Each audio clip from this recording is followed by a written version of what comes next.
boa tarde, queridos estudantes. Olha nós aí nessa cestinha massa. E aí, Bi? Boa tarde, João Henrique, Nicole, Emily, João Gabriel, Luiz Giovanni, Joana, todos os alunos estão aqui. Acho que a galerinha de Pimenteira está por aí. Avexado, passa exercício logo que nós queremos exercitar, né, nenéns? Professora Flávia Leda se apresentando para a nossa aula de análise linguística, nenéns. E hoje nós vamos conversar sobre o debate. Mas não pense que é só sobre o gênero debate, não, né? A gente conversa muito sobre debate, júri simulado. Vemos debates, a importância desse gênero do discurso aí para a gente perceber as ideias das pessoas, né? Então, debater é uma ação democrática relativa a opiniões diferentes, tá? De pessoas que pensam diferentes, mas que, antes de tudo, se respeitam. Então, não confunda debate com verborragia, com discussão, com ofensa. Nada a ver. Esse gênero da oralidade, gente, exige uma linguagem mais aprimorada, se é que vocês me entendem, né? Quando a gente vai fazer um comparativo entre fala e escrita, nós percebemos que, claro, a escrita é muito mais exigente na maioria das situações. Você precisa pensar, você precisa elaborar. Quer dizer, você não, nós precisamos pensar, elaborar. Né? Por mais, vamos dizer assim, informal que seja o gênero. A fala é o contrário. A fala, por dominar na maioria das vezes, na maioria do tempo, a gente evidentemente muito mais fala do que escreve, ela é mais espontânea. Ela é mais automática, tá? Espontânea no sentido de que você fala, vamos dizer assim, mais tranquilamente. Agora, claro, não vamos levar tudo a ferro e fogo, né? Toda regra tem sua exceção. Assim como nós vamos ter os gêneros que vão ter escrita menos intensa, menos exigente, como o bilhete, por exemplo, que é um gênero super simples, né? Escrito. Nós temos oralidades mais formais. O debate, o júri simulado é uma delas. Imagine você ser um candidato a um pleito, né? Candidato a um cargo eletivo e precisar debater suas ideias com o adversário em TV, em rede nacional. Então, observe que a sua postura tem que ser muito mais formal. Sua postura de corpo, a sua fala, as palavras que você vai escolher para colocar aí no momento. Então, a gente tem que pensar nesse momento, principalmente na variação situacional, ou seja, aquela situação de um júri simulado ou de um debate vai exigir muito mais de mim em termos de um vocabulário mais formal, de uma preocupação maior com a concordância, com a regência, com a pronúncia adequada, com os aspectos da prosódia, ou seja, a acentuação, né, a pronúncia das sílabas tônicas oficiais das palavras. Então, isso tudo é fantástico, né, gente? O flash, eu virei foi o flash, Bia, que estalar de dedo a gente muda o estúdio e já está em outra aula. Então, vamos falar, tá, dos gêneros empregados aí, aliás, da variedade linguística empregada aí, né, as marcas de fala, nos gêneros, debate simulado, debate regrado e júri simulado. Veja bem, você deve ter ideia do que é um júri, né? Um júri é uma situação em que, né, os jurados estão lá para, no caso do direito, vou puxar aqui para o direito, ouvir, né, o advogado de defesa e o advogado de acusação, ouvir os argumentos. Então, normalmente o júri fica lá prestando atenção aos argumentos, né? E os advogados, promotor, advogado de defesa, promotor e defensor estão lá, colocando seus argumentos para o júri, apresentando provas, contraprovas, quer dizer, tudo isso é exercício de argumentação. Da mesma forma, no debate também você argumenta. Tem os momentos de réplica, tréplica, né? Normalmente os debates são mediados por uma pessoa que está lá, que é o mediador. O nome é esse mesmo. É o mediador do debate. Ele vai organizar o tempo de cada um dos candidatos, ele vai organizar as perguntas, vai fazer sorteios, enfim, tá lá para controlar a coisa mesmo. Muitas vezes esse debate fica mais acalorado, né? Como a gente já viu. Esse aqui foi um grande exemplo de debate acalorado que eu não consegui entender nada. A época da disputa, né, do pleito nos Estados Unidos, Donald Trump e o presidente atual, Joe Biden. Gente, foi um descontrole muito grande aí nesse debate, viu? Então, normalmente a gente espera que os debatedores tenham postura, né? Tenham controle das emoções, tá? Usem um registro mais formal, evidentemente, porque a situação é de formalidade, não é verdade? Enfim, então, vamos lá. Eu virei advogada, quase advogada, Bi. Fui estudar aqui o debate, fui estudar o júri simulado, a gente vira quase advogada. Então, assim, ó, é uma discussão, o debate, vamos começar falando dele, entre duas ou mais pessoas que pretendem colocar seus pontos de vista acerca de uma temática ou de várias temáticas. Como a gente mesmo já acompanhou, né, em diversas vezes pela TV, principalmente, esses candidatos colocando as suas opiniões, as suas propostas sobre várias temáticas que se giram em torno de educação, saúde, mobilidade urbana, que são os principais, vamos dizer assim, os principais problemas sociais: saúde, educação, lazer, trabalho, né? Então, quais são as propostas desses adversários, desses candidatos para o público, né? Para o eleitor, no caso? Então, o debate ele é considerado uma discussão entre duas ou mais pessoas que querem apenas colocar suas ideias. Quando a gente diz apenas, queridos estudantes, é porque muita gente leva o debate para um outro lado. Eu prefiro nem chamar de debate nessa situação, né? Então, o debate democrático, né, é aquele em que as pessoas se respeitam. Então, ou seja, ela sabe que você tem uma outra opinião, ela não concorda com você, ela vai argumentar, né, para colocar, nesse caso, os contra-argumentos em relação aos seus, mas ela te respeita, ela não te desrespeita, entendeu? É isso que é uma sociedade democrática. Eu sei que muita gente não concorda com a forma como eu penso, mas elas têm o direito de não concordar, entende? O que elas não podem é desrespeitar. E, normalmente, os debates têm se tornado isso, situações desrespeitosas, em que, em vez de os candidatos colocarem lá suas propostas, eles ficam fuçando a vida pregressa um dos outros, sabe? Fazendo acusações, e o momento não é para isso. Então, veja aí, ó, sempre tentando prevalecer a sua própria opinião ou sendo convencido pelas opiniões opostas. Normalmente, debates são longos, né?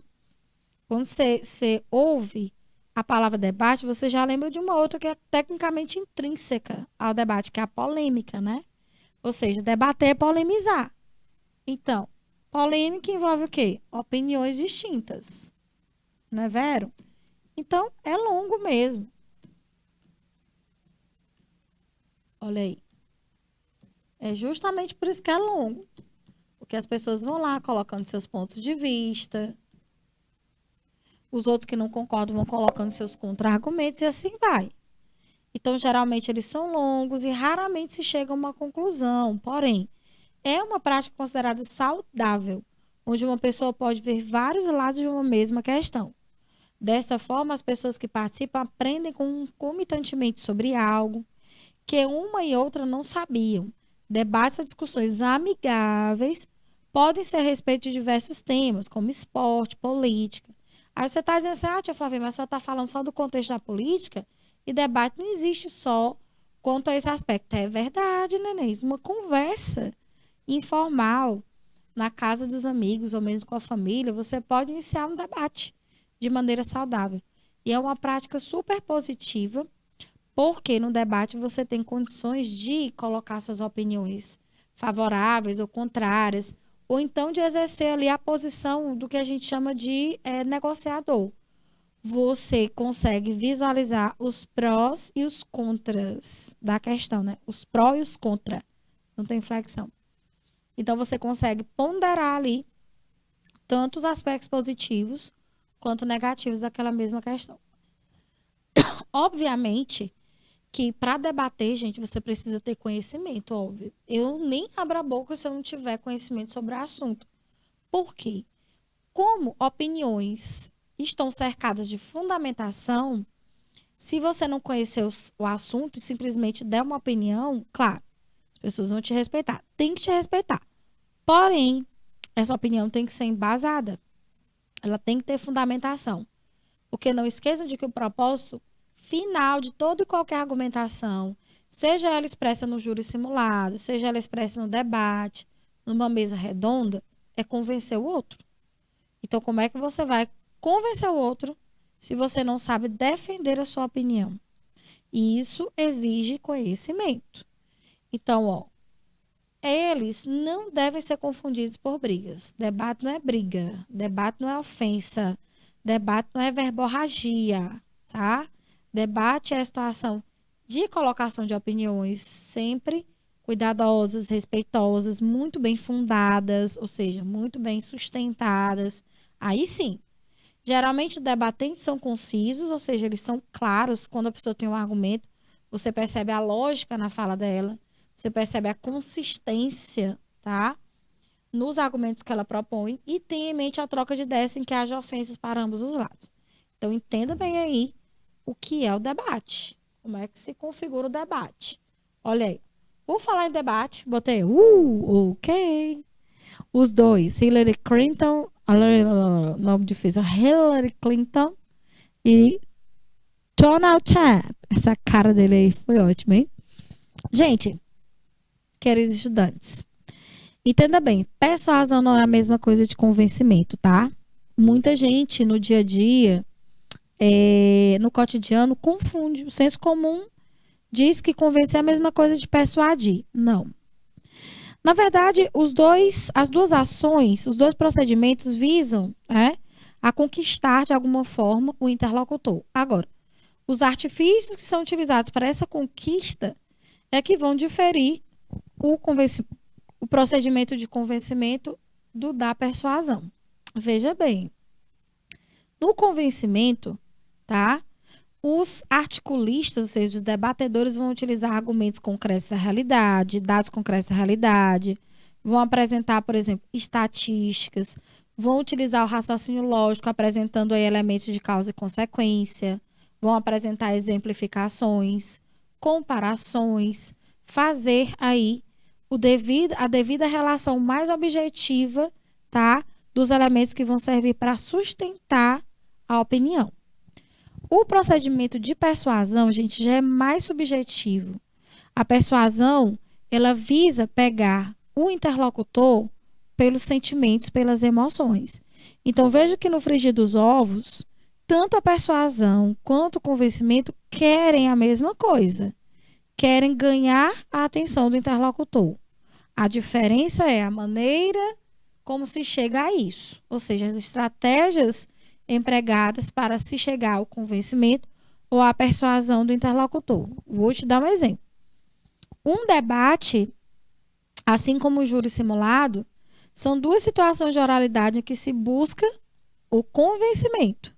Vejam que tanto o júri simulado quanto o debate se baseiam na lógica, na apresentação de dados, na relação, nas comparações, nas analogias, relações de causa e consequência. Já um anúncio publicitário se baseia muito mais na persuasão, porque como o anúncio quer te vender algo, né? Quer te vender um produto, quer te vender um serviço, então ele ataca mais para as tuas emoções, para o teu lado mais frágil, para os teus gostos, né? Então veja bem que são dois procedimentos bem distintos, tá? Para deixar bem claro. Então, ó, o convencimento vai para dissuadir o público com provas lógicas. Olha só, provas lógicas, indutivas, exemplos ou dedutivas com argumentação propriamente dita, lida com fatos, informações, esclarecimentos. A persuasão, ela já vai apresentar uma análise mais subjetiva, porque é apelo, gente, ó, apelo. Apela para a emoção do interlocutor com o objetivo de conseguir sua adesão. Lida com as emoções e relacionamentos. É por isso que a indústria do marketing, gente, faz uma verdadeira investigação sobre os gostos, sobre as preferências das pessoas, que é justamente para poder atacar, né, mais de perto as fragilidades dela, apelar para estratégias como a chantagem, a comoção, a ameaça, o choque. Isso aí são exemplos de estratégias que exemplificam a persuasão, entendeu? Apresentação de dados, análise, relações, argumentos lógicos, exemplificações, conceituação, são exemplos de procedimentos de convencimento.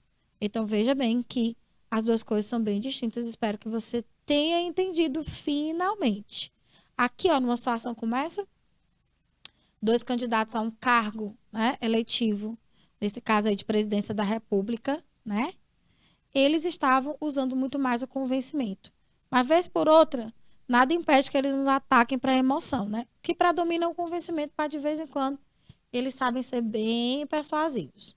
Bom, você sabe o que são gêneros orais? O que eles nos ensinam? Olha, não dá para falar nesses dois gêneros, o debate e o júri simulado, sem trazer aspectos da oralidade. A gente tem que entender que fala e escrita são dois lados da mesma moeda, ou seja, da linguagem verbal. E que uma não subjuga a outra. Uma não é hierarquicamente mais importante que a outra. As duas são complementares. Perceba que as duas têm suas próprias características. E que muitas vezes, tá, tanto a escrita quanto a oralidade podem escapar daquelas características que lhes são mais comuns. Foi o exemplo que eu dei para vocês ainda agora. Normalmente a oralidade ela é caracterizada por ser automática, por ser mais criativa, por ser mais, como é que eu posso dizer, de rompante, vamos dizer assim. A fala tem essas características. Por ser menos preocupada com regras da gramática normativa. A escrita já é mais exigente. Mas nós vamos ver aqui situações de oralidade, como essas duas apresentadas nesses gêneros, tá? Debate e júri simulado, em que a oralidade se torna mais exigente devido ao contexto em que essas situações ocorrem. São situações consideradas formais. Percebam que, na maioria do tempo, eu evito gírias, eu procuro fazer as concordâncias, porque eu estou no momento de explanação de conteúdo para vocês. Eu estou aqui, a professora, estou transmitindo informações para vocês, então eu tenho que me portar, eu tenho que ter uma postura, eu tenho que usar uma fala não muito acelerada, nem muito vagarosa também, porque senão vocês dormem, vocês caem no sono, entendeu? O negócio tem que ser equilibrado, né, Rosinha? Não, não, Jô? Tem sim. Então, é a situação que vai fazer tudo acontecer como deve acontecer, tá bom? Vamos entender o que, que são características, né? O que, que são gêneros orais. Bom, gêneros orais, nenéns, são gêneros que basicamente se concretizam pela fala. Aí você pode colocar vários, você pode colocar em letra de música, você pode colocar repente, você pode colocar o rap, hip hop, pode colocar aí cordel, que é muito falado também, embora o cordel, evidentemente, seja uma manifestação escrita, né? Enfim, seminário, debate, júri simulado. Nossa, tem muito gênero da oralidade, né, Denise? Cantigas de roda, parlenda, trava-língua, adoro. 3 pratos de tigre para 3 tristes. Queima. Oralidades. Trava-língua, adoro. Aí é informal. Aqui, ó, no âmbito de palestra, de seminário, de debate, aí você já tem formalidade, né? Tem o júri simulado que pode ser incluído aí. Embora apresentados oralmente, ó, depende da escrita para existir, tá? A palestra, o seminário e o debate. Normalmente, quem vai debater traz um textinho lá, né? Um papelzinho escrito, pelo menos trazendo as principais temáticas, né? Mas o que eu percebo é que as pessoas se deixam levar e vão desenvolvendo o discurso ali ao longo desse gênero, né? Ao longo do processo. A fala de manhã é vontade de dormir mesmo, hein, Bi? Tu é gaga, Bi, não dá pra fazer trava-língua, não. Ó, pois é uma ótima forma de treinar, viu? O nome da filha da Xuxa é Xaxa. Faz aí. Ajuda, ajuda. Exercer a oralidade, exercitar. Então, eu coloquei aqui alguns exemplos de gêneros da oralidade, né? Palestra, seminário, debate. São considerados gêneros da oralidade, ou seja, gêneros que se concretizam por meio da fala. São exposições preparadas previamente com leituras e anotações escritas. O júri simulado também. Se eu fosse fazer, né, evidentemente, a defesa ou a acusação, claro que eu faria muitas anotações, né? Isso tudo é baseado em muita investigação. Mas na hora lá de se apresentar para Vossa Excelência, quer dizer, para a Sua Excelência, eles vão ficar mais falando, né? Vez por outra, eles vão consultar, evidentemente, as anotações. Então, assim, uma coisa não exclui a outra, tá? Letra de música é oral, mas vai lá para a escrita. Letra de música, não vai letra de música. Então, você canta, mas antes de cantar, você escreve. Entendeu aí? Tá ligado? Se ligou? Pois é. Claro, A oralidade, ela tem componentes, né? Basicamente, você vê que os componentes da escrita dizem respeito ao uso das letras que a gente aprende, né? O quanto antes melhor, mas também se quiser aprender depois não tem problema, é importante aprender. Então, você usa as letras para representar os sons, né? Basicamente, o que a gente chama de língua verbal na modalidade escrita. Lembrando que modalidade é a forma como a língua se materializa, tá? Então, modalidade oral, modalidade escrita, modalidade que a Rosinha e a Jo estão usando aqui é a modalidade, né, gestual. Mas a Libras, eu já perguntei isso para você, gente, a Libras é verbal, não é? Porque ela se converte em palavra, em sinais. Pronto. A Libras também é verbal, mas eles usam muito o corpo, né? Pra isso. Muito obrigada, Jo. Você é fofa. Expressões corporais. Estão vendo, nenéns? Então é isso. Agora, a fala em si, ela tem uma série de elementos que são importantes. É como você dizer assim, como eu devo colocar minha fala? Depende da situação. Pensa bem, tu brigando num telequete. A fala é alta, né? Você fala alto, normalmente fala vexado, que é uma situação de briga, né? Foi uma situação meio que descontrolada, tá ligado? Pois é. Quando você tá romântico, naquele momento com o crush, a fala costuma ser mais melosa. Até a Tati Bitati, né? Tratando o outro feito nenenzinho. Depende. Tudo depende do contexto. É, tem um nome essa fala, é a fala Tati Bitati. Você falar como neném. Às vezes é o crush, às vezes é o bicho de estimação, né? Às vezes é uma criança mesmo. Aí você me pergunta, então, como seria a fala? Como seria a altura? Como seria o timbre? Como seria o ritmo dessa fala em gêneros como esse? Que marcas linguísticas na oralidade eu deveria esperar da fala empregada no júri simulado, da fala empregada no debate? Olha, não pode ser nenhuma fala mais alta, nenhuma fala mais baixa. É equilibrada. Com relação ao ritmo, você não vai falar acelerado de modo que o povo não entenda nada. Parece aquele cabo que, depois das propagandas de medicamento, fala assim, Michel Saúde, eu não entendo nada do que aquele povo diz, né? Eu sei que é por causa do tempo que tem que ter na TV e tal. Mas, enfim, é uma fala compassada, tá? Veja que se você vai falar rápido demais, transparece ou pode transparecer para o público nervosismo. Claro que em uma hora você põe mais intensidade em uma palavra ou outra para a qual você quer dar um destaque. Mas normalmente essa fala é mais, né, equilibrada. Você vai fazer uma seleção de palavras bem mais formais por causa da situação, tá? Então veja bem. Isso aqui são componentes da língua oral. A entoação é a maneira como você vai emitir o som. Envolve a modulação da fala, ou seja, a maneira como você vai impostar a sua fala. Por ela, é possível distinguir se o enunciado é assertivo, ou seja, você pode transmitir muita segurança, o que é bem interessante, a postura esperada nos gêneros debate e júri simulado é realmente de segurança. Já pensou? Transparecer em segurança quando tu quer convencer o outro e fica difícil, né, filho? Falar baixinho demais, olhando para baixo. Isso aqui. Não. Mostre segurança com a sua voz. Fale compassadamente. Isso mostra que você tem uma postura assertiva, que você está tranquilo, suave na nave com quem você está falando, tá ligado?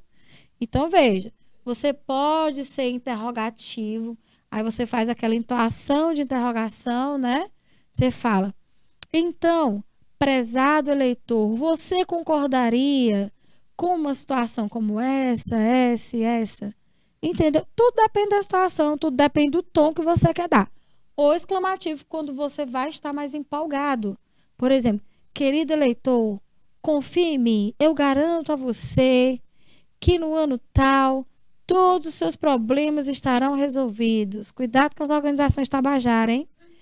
Ela também nos ajuda a expressarmos nossos sentimentos, claro, emoções. Ó, quando, e pode acontecer, embora não seja comum, quando no júri simulado, no debate, você perceber maior sentimentalismo, maior emoção, você vai perceber um procedimento aí na fala muito mais tendencioso à persuasão do que o convencimento, tá? Então, preste atenção nessas dicas aí. O acento é energia com que a gente vai pronunciar certos grupos de fonemas, às vezes dá ênfase a uma palavra ali dentro do discurso ou até uma sílaba de uma palavra para marcar ali, tá? Aquele momento que você acredita que seja, que mereça um destaque, né? O ritmo é a velocidade com que pronunciamos os enunciados. Isso é variável, né? Um momento mais empolgado da discussão, vamos dizer assim, um momento mais empolgado do debate. O ritmo pode se tornar um pouco mais acelerado. Quando o candidato perceber, por exemplo, que o tempo dele está acabando, porque num debate regrado, né, as pessoas têm tempo para responder, têm tempo para réplica, tempo para tréplica. Aí quando ele percebe que o tempo está acabando, o mediador normalmente está lá sinalizando para ele, bora meu filho, arrocha, arrocha. Aí ele tende a acelerar mais a fala, né, para poder terminar o que ele tinha para falar, terminar o discurso. E a cadência melódica é a combinação da força acentual, pausas e entonação. Quer dizer, é um ritmo cadenciado, o fato de você colocar mais ênfase em uma palavra, colocar mais ênfase em uma sílaba, isso aí a gente chama no geral de cadência melódica, tá? As suspensões de fala, né? Para marcar aí um momento de suspense, um momento de hesitação, enfim. Então, é uma das maneiras de fazer relatos orais, a exposição oral, em situação de comunicação pública. Há nesse tipo de interação uma plateia e um expositor, tanto no júri simulado quanto nos debates. Né? Por mais que você diga, mas eu costumo debater temas interessantes com meus amigos, com minha família. De toda forma, tem alguém que vai ouvir o que você está dizendo, pelo menos uma pessoa, e você que vai estar na situação de expositor. Veja aí. Isso, Bi, isso aí mesmo. Né? Esse áudio aí tá acelerado em 10 vezes, não é só em 2, não. Esse medicamento é contraindicado em caso de suspeita de dengue. Aff, Maria, muita aceleração, meu filho. O cabo ainda fala mais ligeiro ainda. Então, posicionamento do apresentador deve ter postura ao falar, não é? Domínio do conteúdo que eu falei para você. Como se trata de uma situação de argumentos, domínio de conteúdo que é esperadíssimo, né, gente? Pense em temas, tá, que costumam provocar polêmicas sociais, como a pena de morte. Inclusive, o direito brasileiro nem permite a maioridade penal, a redução da maioridade penal, né, o direito ao aborto, o uso de drogas, são sempre temas que suscitam polêmicas, né, que vão levantar opiniões distintas, portanto, merecem ser debatidos, merecem ser discutidos a eutanásia, que o direito brasileiro também não permite, tá bem? Enfim. Então, fale voz, falar alto e claro. Quando se diz alto, não quer dizer gritar. Por exemplo, nesse momento eu estou falando alto, eu acredito que claramente, né? Então, falar alto não quer dizer gritar ou forçar as suas pregas vocais para você ficar rouco, não. Não. É falar numa altura que você saiba que todo mundo vai ouvir. Tanto é que a gente usa em alto e bom som, né? Variando a entoação, ou seja, ora utilizando mais ênfase em determinadas palavras, pausas necessárias para que quem está ouvindo você, o ouvinte, possa entender, possa estabelecer uma relação lógica com as coisas que você está dizendo. E a cadência melódica. Linguagem. Nem preciso dizer, né? Nos gêneros que nós vamos, sobre os quais a gente está focando mais aqui, júri simulado, e debate, e seminário, e palestra, é predomínio de linguagem formal, gente. Aí nós já estamos falando de registro, tá? Que é a adequação da língua à situação de comunicação. Então, quando a gente considera registro e a adequação, né, desse registro, a gente vai puxar a língua mais para o formal ou mais para o informal. Esses gêneros, repito, debate e júri simulado requerem, na maioria das vezes, pelo menos um registro formal, variedade padrão da língua portuguesa. Então, muita atenção a isso aqui. Se é variedade padrão, você vai reduzir, ou procurar, pelo menos, tentar reduzir essas características que são mais fortes na oralidade, são características mais comuns. Por exemplo, as reduções vocabulares, como tá, né, tô, tá?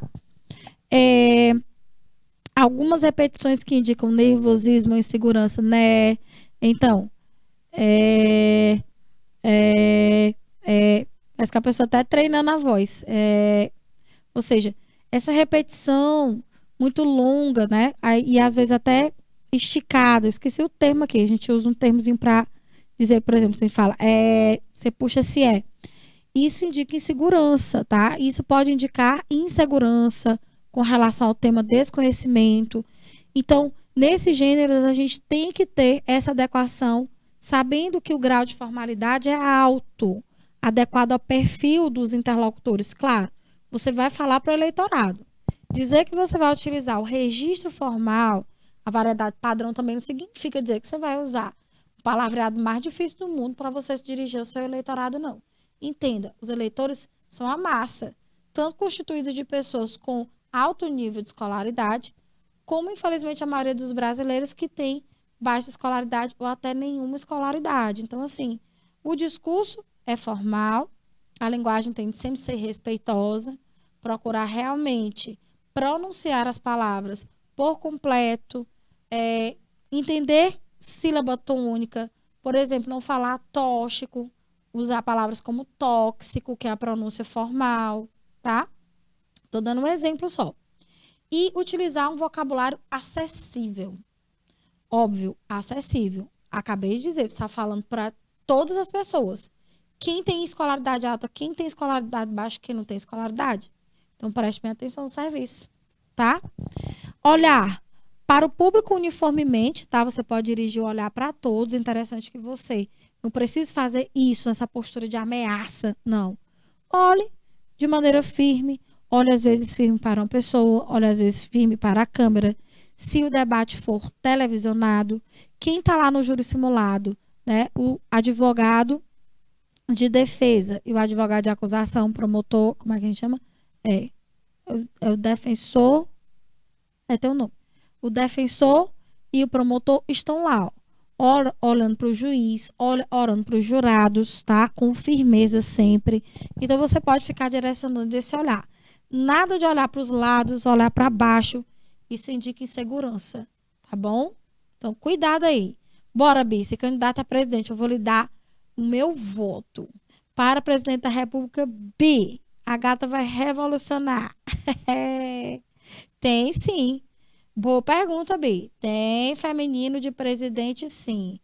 Termo oficialíssimo na nomenclatura gramatical brasileira. Registrado, portanto, no vocabulário ortográfico oficial da língua portuguesa, o VOLPE, e é presidenta.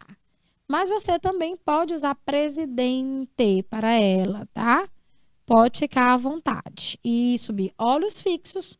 Como eu estou olhando aqui para vocês agora, ó, sempre olhos na câmera para indicar segurança. Ou então, quando você quer fixar o olhar em um interlocutor, mas não por muito tempo, olhe para ele, olhe para o outro, olhe para o outro. Direcionar o olhar é interessante. É uma postura bem bacana que pode indicar tanto segurança quanto indicar insegurança. Espero que você indique segurança. Então, ó, sem interromper o pensamento e sem baixar o tom de voz. Porque por mais que você fique no olhar, se você começar a baixar seu tom de voz, ali já pode indicar que você está contando uma mentirinha. Ou então que você está tentando enrolar.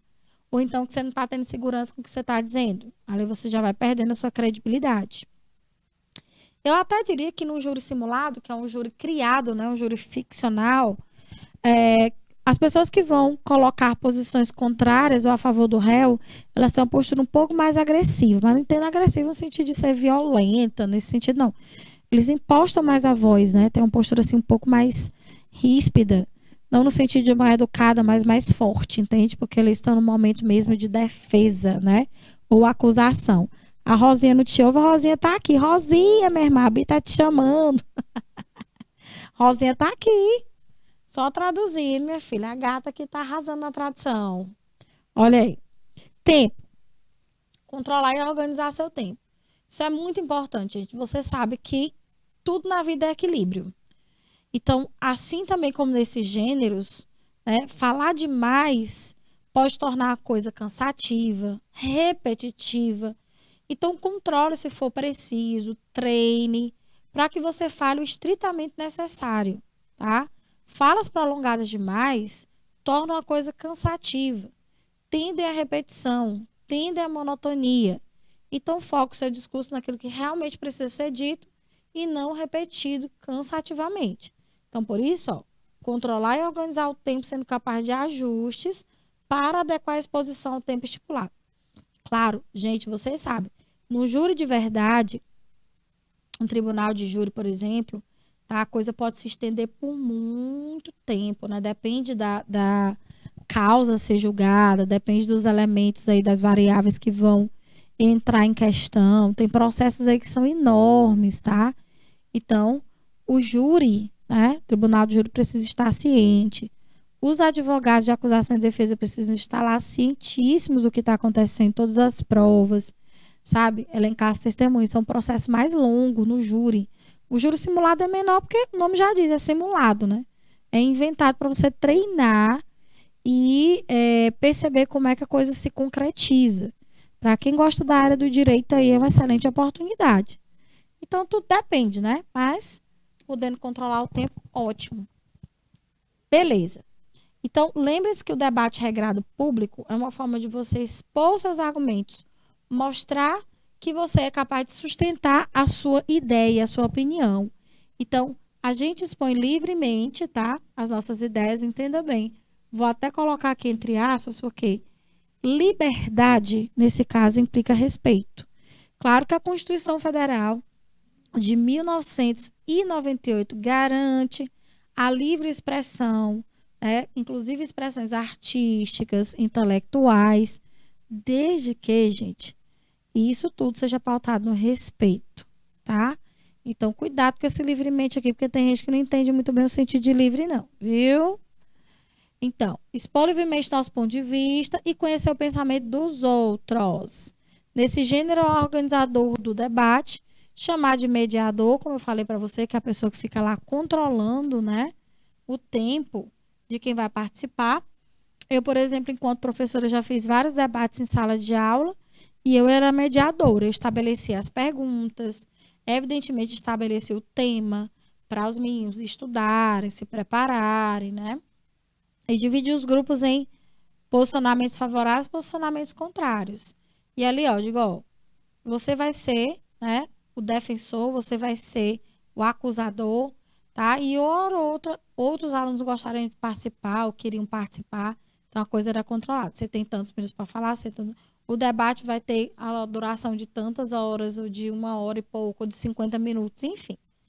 O organizador, o mediador, como o nome diz, né? Tá lá para mediar mesmo, tá lá para organizar a coisa. Para a realização de um debate, são necessários alguns procedimentos. Depende do tipo de debate. Esse debate em sala de aula, que é um debate, vamos dizer assim, para expor mesmo a argumentação, ele é menos, como é que eu posso dizer? Exige menos recursos, né? Você tem normalmente um projetor, ou um quadro mesmo, ou então os alunos só usam a fala, pode usar fotografias, outros recursos, mas é uma coisa mais simplificada. Quando é um debate, gente, para ser transmitido via rádio, TV, internet, a coisa é mais, né? É um pouco mais complexa, né? Envolve mais recursos, envolve equipes, né? Envolve assessores, envolve cameraman, envolve, sei lá, envolve muita gente. Então, a primeira coisa, a preparação da sala, organizar o espaço dos debatedores, do moderador e da plateia. Normalmente tem plateia, né? O mediador deverá explicar aos debatedores as regras quanto ao tempo. O que é que quer dizer debate regrado? É um debate com regras. Quem traz essas regras para o público, evidentemente, é o mediador. Antes mesmo de se começar, eles estão lá para apresentar as regras. Quer dizer, quem concorda com a participação, quem se pronuncia, deve aceitar as regras, tá? Não podem ser descumpridas. Então, o moderador fará as perguntas para os debatedores, que serão sorteadas e, se for necessário, deverá interferir no debate para esclarecer essas perguntas, tá? Um dos candidatos pode dizer, por exemplo, né, um dos debatedores, eu não consegui compreender, ele vai dizer, assim, assim, assado, tal. Dificilmente acontece. Os debatedores, mais uma vez tocando aqui no registro de linguagem utilizado, olha só, é a variedade padrão. Foco mais uma vez, friso, porque isso aqui é muito importante, gente. É a variedade padrão da modalidade oral, tá? Não esqueça. Variedade é o tipo de registro que a língua vai apresentar naquele momento. Aliás, registro é a adequação da língua à situação discursiva, que pode ser de maior ou menor formalidade. Então, registro refere-se ao grau de formalidade. Vou até escrever aqui para você. Vou botar uma caneta azul petróleo da cor dos meus olhos. Bora. Registro. Ó, é o grau de formalidade. Ou seja, ó, formal ou informal. Você já está vendo, portanto, que o registro é a mesma coisa de padrão não padrão, tá, gente? Mesma coisinha. Formal está para padrão, informal está para não padrão. Modalidade é a maneira como a língua vai se manifestar. Modalidade. Como a língua se manifesta ou se concretiza.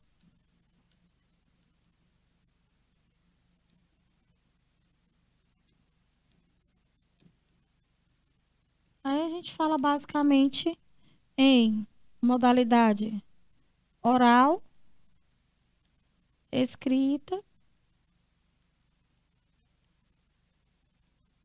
E vou colocar para cá a gestual. Tá bom? Top, né? Então tá aí. Arrasando aqui na compreensão do debate regado público e do júri simulado. Composição de um debate. Os debatedores, que são as pessoas que se predispõem a participar desse momento democrático, colocar suas opiniões dentro de tema ou de temas que vão ser selecionados na hora, ou vão ser previamente estabelecidos, caso que eu fale previamente pré-estabelecidos, dizendo a redundância, né? Que vão ser previamente estabelecidos ou sorteados na hora para ver até o grau de preparo, né? Da pessoa que se predispõe a debater. Então, o interlocutor necessário numa discussão acadêmica, quer seja seminários, palestras, encontros, congressos, etc., que interage com o palestrante com o intuito de ressaltar pontos importantes falados pelo orador principal, como também formular questões de interesse tanto do assunto apresentado como do público-alvo. Colocar aqui um hífenzinho que faltou na expressão, tá? A expressão é assim, público-alvo. Perdão, excuse-me, sorry, hífen, alvo. Pronto. Esteja consertada agora a expressão adequada ao registro formal na modalidade escrita. Olha aí. Bom, aqui são procedimentos necessários para que o debate seja democrático. Ora, se entende por democracia um Estado de Direito em que todos têm acesso às mesmas leis, todos têm os mesmos direitos, ou seja, o princípio da isonomia, né? Então, o que é que se considera como um debate democrático? Um debate em que todos estão lá, em comum acordo, para apresentar suas opiniões amigavelmente, tá? Sobre tema ou temas relevantes para aquele momento da discussão, para o contexto em que ele ocorre. Como vocês sabem, eu falei bastante aqui no contexto do debate dentro do âmbito político, mas não é só. Claro que o debate, ele não se restringe somente a esse ambiente, mas uma coisa é certa. Seja qual for o ambiente em que ele aconteça, ele tem que ser uma exposição democrática sempre, tá? Então, ó, isso aqui é muito importante. Eu vou frisar, depois vocês vão ler com calma. Olha, nunca a discussão deve ser levada para o terreno pessoal. Então, se você tem alguma questão pessoal para resolver com seu adversário, você vai resolver fora dali. Ali não é espaço para isso. É um espaço para você se apresentar enquanto, por exemplo, candidato político a seus prováveis eleitores, e seu papel ali é convencê-los de que você é merecedor do voto deles. Então, entenda bem, tá bom? Olha aqui, ó, todos os participantes têm direitos e deveres. É isso que significa dizer democrático. Ou seja, os mesmos direitos que você tem, eu tenho, os mesmos deveres que você tem, eu tenho. Isonomia, lembra? Envolve direitos e deveres.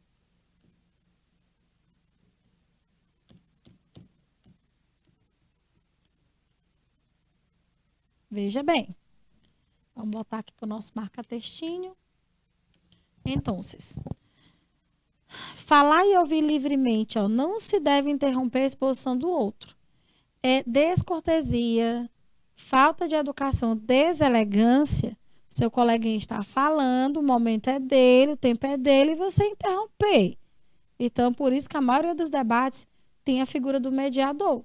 Para que, se o coleguinha ficar mais exaltado, né, alguém vá lá e o controle, dê um toque.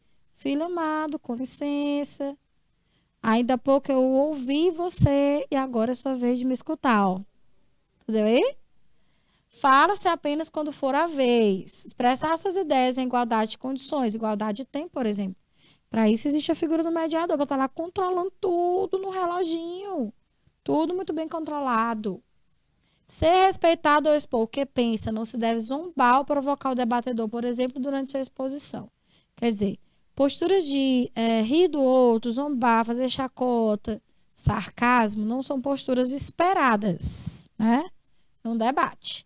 Tudo muito elegante, com muita educação, respeito. Os participantes devem evitar argumentos repetidos, a fim de que o debate ganhe um bom andamento e não fique monótono. Caso você não tenha percebido, um debate é muito importante, principalmente para aquela pessoa que está indecisa, né, sobre um tema, tá? Ou sobre aquele para qual ela vai destinar o seu voto. Então, é um momento democrático em que as pessoas podem expressar pontos diferentes de uma mesma questão e podem, caso estejam indecisas, vir a se decidir. Então, tudo vai depender, né, esse momento de convencimento do público-alvo, da sua postura enquanto debatedor, da sua capacidade de defender a sua ideia ou suas ideias. Quando um participante contra-argumenta em relação ao ponto de vista do outro participante, pode estabelecer o direito de réplica. A réplica, nós vamos ter uma aulinha sobre isso, eu acredito, é um momento de contestação. Olha aí, gente, muito bacana, viu? Réplica. A contestação. Olha aí. O que depende apenas de um acordo entre os participantes antes de iniciar o debate.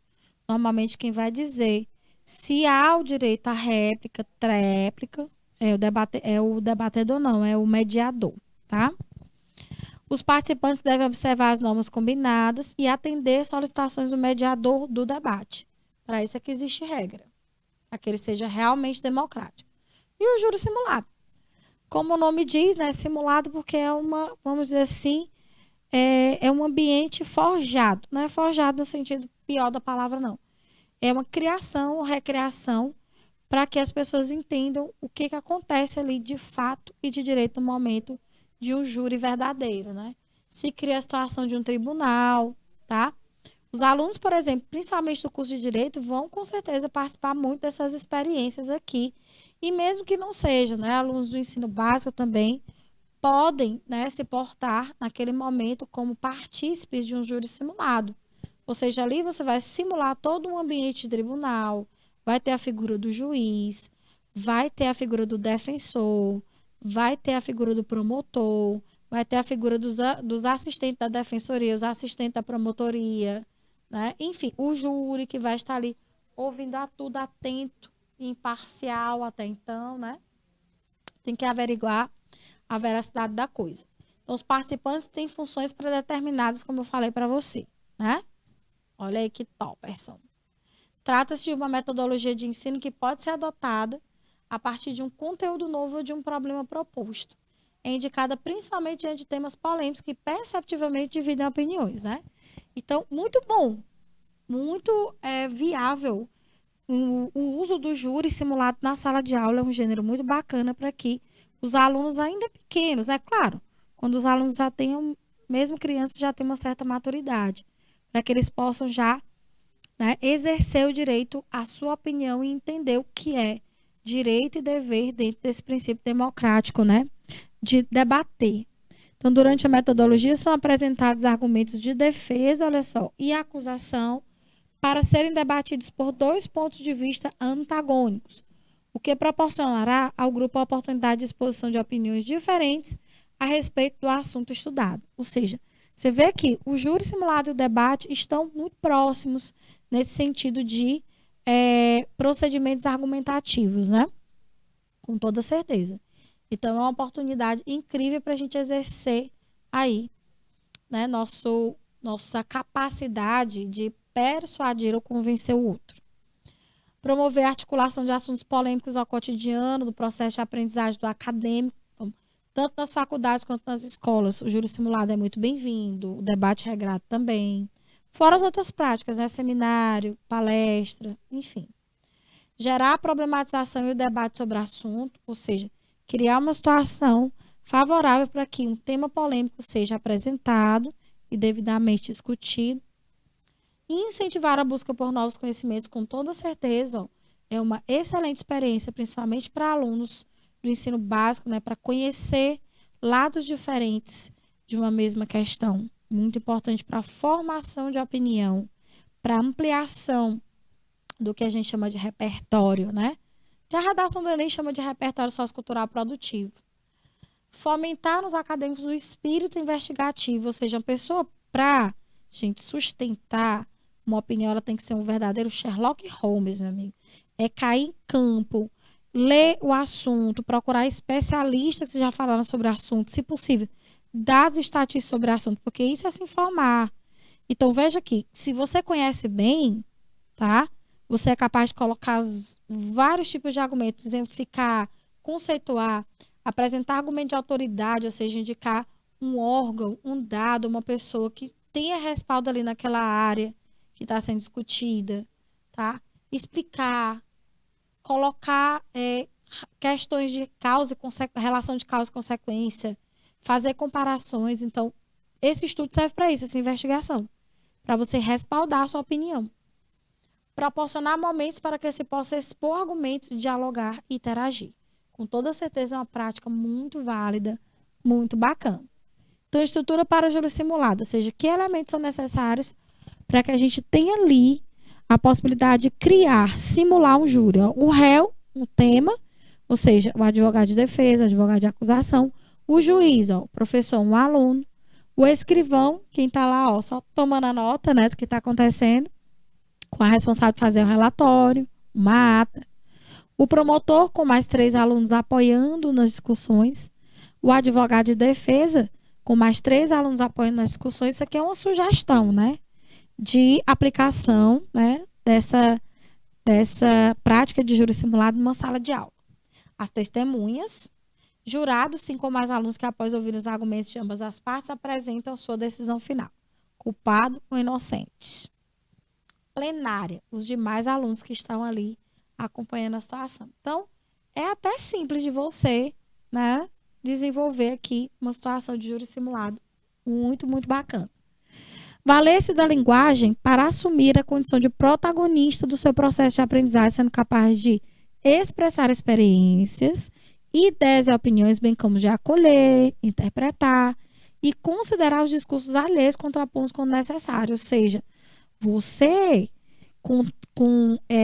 treinando essa sua habilidade de argumentar, você vai ser uma pessoa que não é facilmente enganada. Você vai ser uma pessoa que não é facilmente convencida. Isso é muito bacana. Quer dizer, para o outro te dissuadir, que é o contrário de persuadir, ele tem que ser muito convincente, ele tem que te provar que o que ele está falando é verdade, né?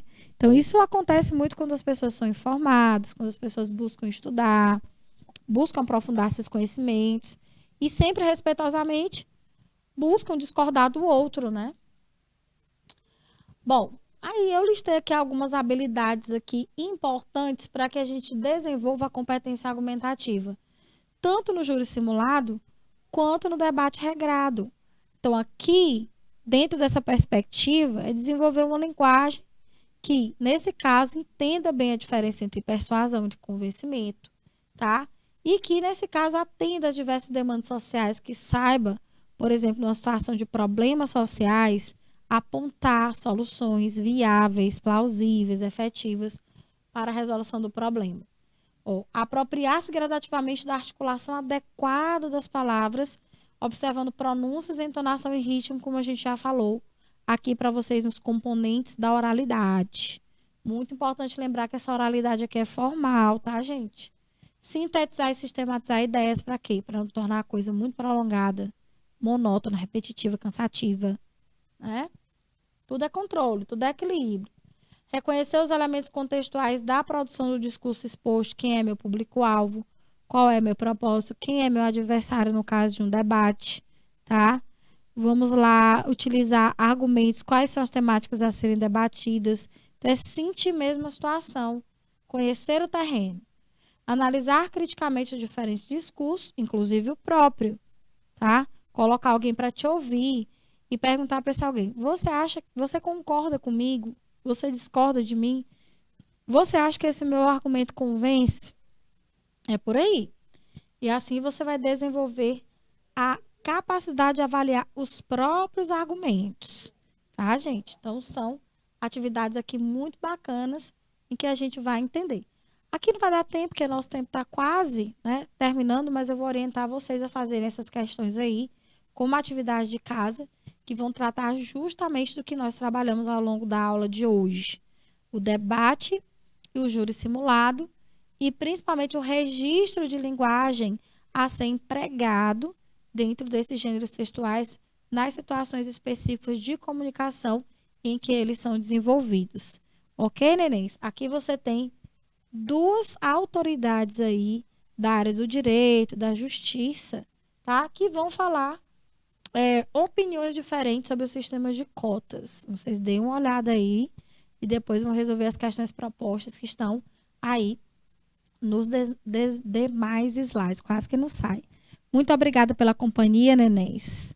Bom fim de até a próxima. Tchau, tchau.